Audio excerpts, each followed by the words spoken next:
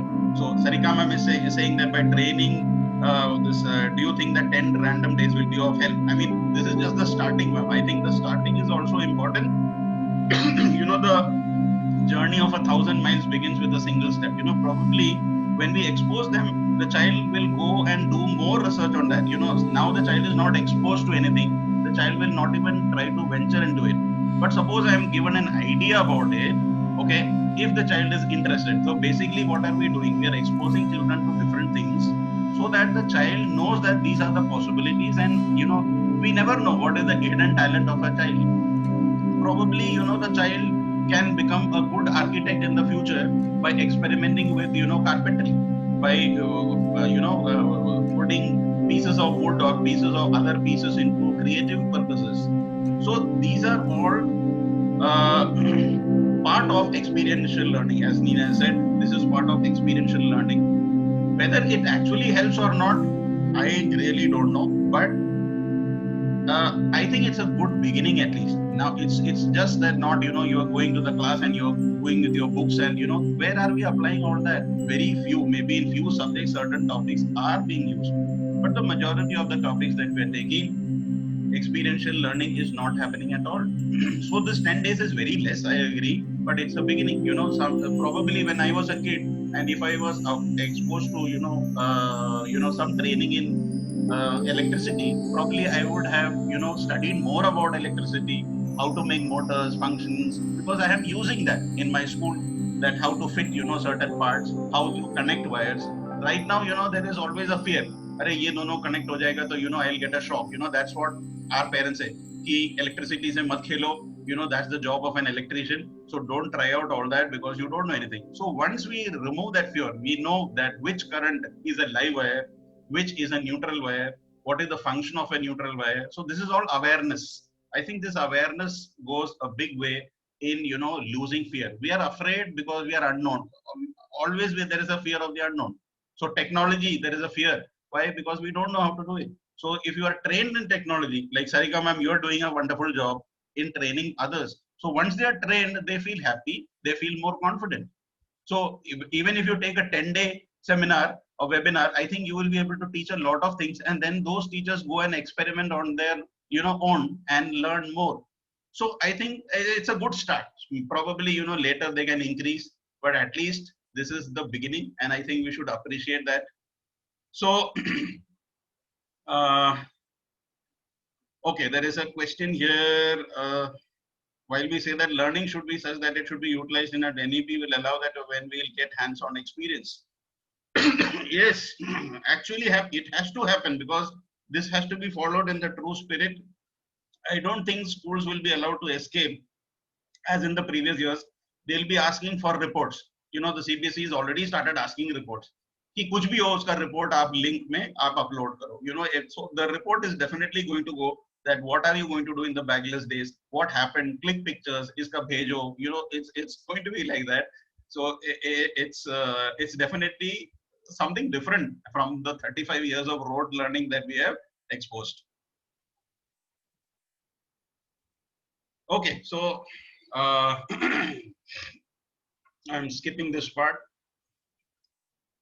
So knowledge of India, the focus is on knowledge of Indian values. That is why they said that now in the 3 language formula, you have to take 1 foreign language and 2 Indian languages compulsory. 2 Indian languages is compulsory. That means if I am in English medium school, I will take English plus 2 Indian languages. In the northern belt, most are taking Hindi and Sanskrit, but when you go down south, it would be Malayalam, Tamil, Bengali, depending on the state. The issue of the 3 language, there is a problem when it comes to schools which are situated abroad. That I don't know whether the CBSE will come some leverage to that, because for them the 2 Indian languages will be tough at this point of time. So they may be given French, Spanish, which is more international. So I think we'll wait for the relevant notification to come in that. But as of now, for the Indian context, it's going to be very easy: 1 foreign language plus 2 Indian languages. Okay. Okay, so examination, when does the examination happen? So as per the NEP, there is going to be assessments at class 3, class 5 and class 8. Where is it going to be? Class 3, 5 and 8. And this is just to check the learning outcomes. This will be just to check the learning outcomes. So 3, 5 and 8, that's our stages where the child will be tested. And of course, the results of the school examinations will be only for developmental purpose and continuous monitoring. Okay. As I said, in class 3, ye nahi hai ki 50 aaya, 90 aaya. That is of course important, but the more important is that the